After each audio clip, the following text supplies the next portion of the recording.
Now to a must-see story for every person with a loved one at a local school. Tonight, the I-Team has uncovered disturbing new details about schools that haven't been checked by a city fire inspector in years. Now, Houston's fire marshal says that's not a problem. But see if you agree after you get the facts from our Jeremy Rogalski.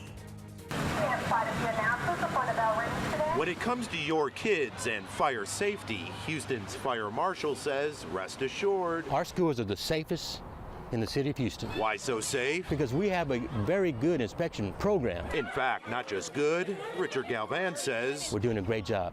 Look at our record. The only problem, we did take a look.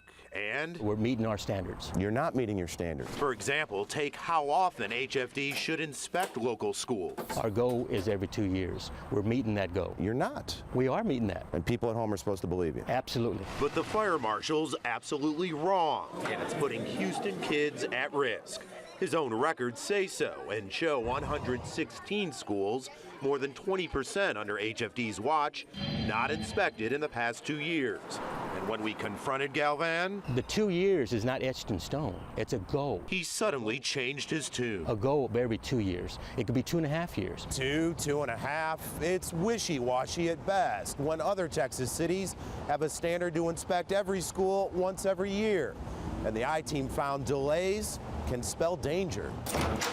That's because when HFD finally did inspect, it found missing fire extinguishers at 111 public and private schools, missing smoke detectors at 29 others, no fire drills at 44 Houston schools, and 49 had emergency exit doors blocked or locked. There's a great risk there. He's John Kaufman, a fire suppression system industry veteran. You've got to get the building vacated. You've got to get it emptied, and you've got to get it emptied as quickly as possible. But that's not the worst of it. The I-Team also found 27 public and private schools with alarm systems red tagged, meaning an important piece of equipment didn't work the way it should. If the alarm panel is red tagged, if there's a fire, is it going to go off? It might not. Does it might not cut it in the world of fire safety? No, not at all. Take Jackson Middle School on the city's southeast side, where if there was a fire, some students might not hear the alarm because tests showed it wasn't loud enough. That's dangerous. That's horrifying. Oh my goodness. I did not know that. Didn't know that part of the alarm system had been red tagged for almost a year. I mean, I can't believe that. It's enough to fire up moms like Marina Ramirez. They had all summer long to fix it. How come they didn't fix it? We're not where we need to be yet at Jackson, and so we're still working on it. Jason Spencer is the district spokesperson, and while he acknowledges the problems at Jackson, he says, when we got your questions, we want to make sure that we were dotting our I's and crossing our T's. And so HISD sent its own safety inspection team to every one of its schools. That's nearly 300 campuses to personally walk those schools and fix anything that needs fixing, even if HFD inspectors are nowhere around. We appreciate the times when they point out something that needs to be addressed. But you're not going to wait for them. We're not going to wait. Wait for the fire marshal. I think we're doing a great job. Who insists everything is just fine. The person at home watching this and hearing you may say, come on, give me a break. You're not getting in there. How could you say you're doing a good job? Because we are doing a good job. I stand by my inspectors. So how can you find out what's happening at your child's school? Well, just go to khou.com where you'll find a link to this map. Click on your kid's school and it will tell you the last time it was inspected and the major violations found. It will also say if inspections at your school are past due. I'm Jeremy Rogalski, KHOU 11 News.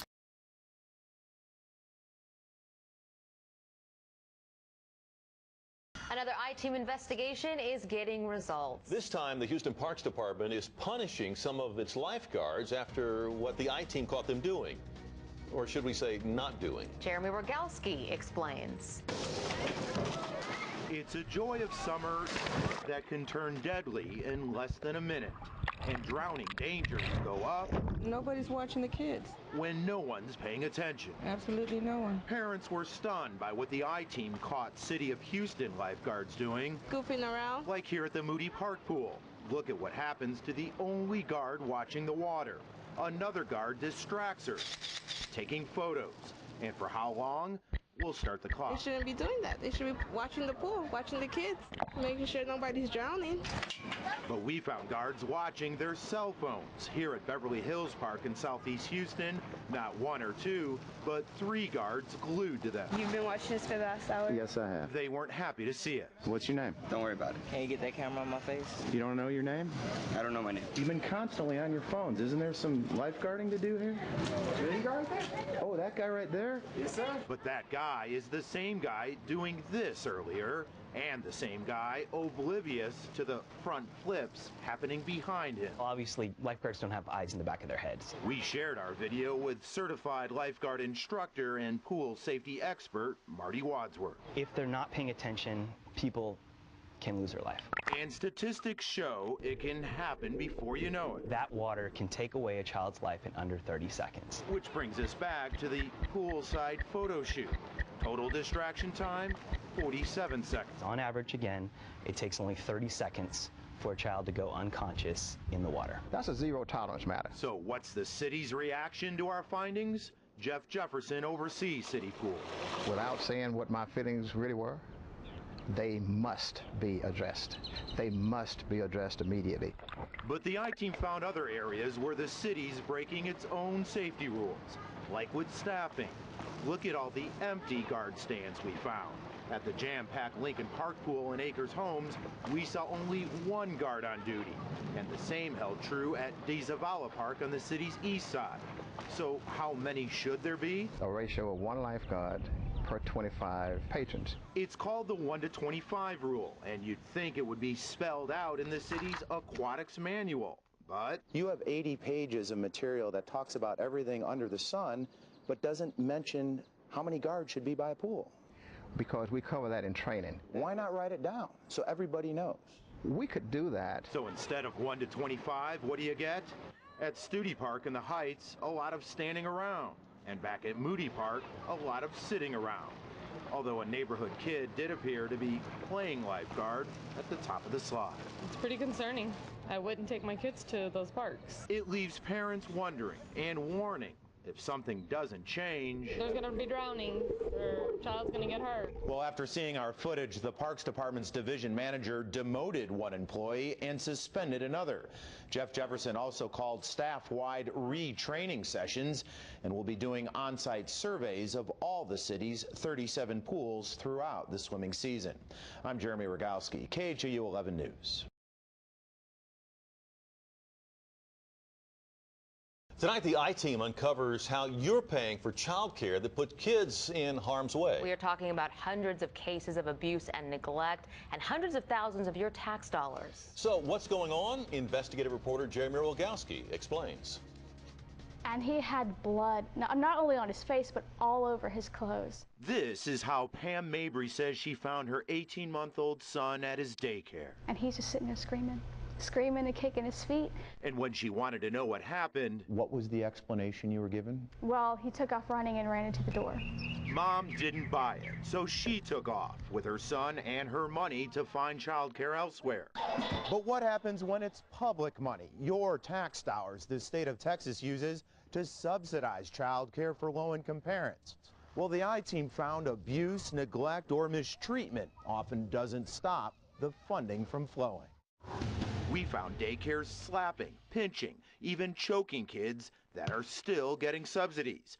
Others were spitting on them, strapping them down, or whipping them with a belt. You guys will have to talk to my attorney. That belt beating the state found happened at Stars Little Creations, which had 115 violations in 2 years, most rated high or medium high in severity. You have all these violations? Owner Satari Burks shut us out. Hello?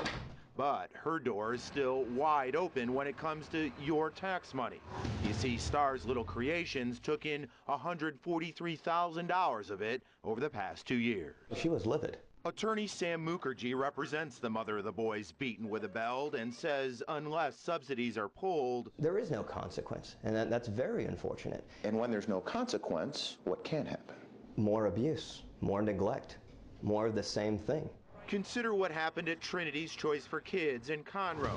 which had 187 violations in the past 2 years, again, most rated high or medium high, including no fire inspection, no health inspection, even toilets overflowing with feces. Your center has a whole lot of violations. Can you explain those? Mainly is with paperwork. Paperwork? How about a child wandering off through a fence hole? That is not true whatsoever. So the state's wrong? That was wrong. That was hearsay. Hearsay, ma'am, there's a hole in your fence as we speak. There's not a hole in my fence. Oh, yes, there is. And by the way, last year, Trinity's Choice for Kids took in $106,000 in public funds. Get off my property right now. The facility had enough of our questions. No, we're not going to touch the camera, sir. So we went to Austin to ask the Texas Workforce Commission, which pays these daycares. Is it a good idea to keep sending money to a place that has a continued pattern of noncompliance? You know, Jeremy, those things that you described are terrible. I agree. But Lisa Gibbons said it's the parent who gets the subsidy and who has the freedom of choice. Parents decide to keep their children or not. So even if a parent sticks with a poor performing daycare, Gibbons concedes it will get your tax money until another agency, the Department of Family and Protective Services, suspends or revokes its license. And that rarely happens. If you pulled the money, do you think these places would start getting their act together? Again, we work with DFPS. Can you answer the question? We'd work with DFPS to Can you answer the determine when question? it's appropriate to stop funding. Can you answer the question? I am answering your question. You're not Jerry. answering the question. Well, as you heard, the Workforce Commission told us we really needed to talk to the Department of Family and Protective Services. So, what did DFPS tell us? Go see the Workforce Commission. In short, both agencies are pointing fingers at each other. Meantime, why aren't more daycare licenses revoked?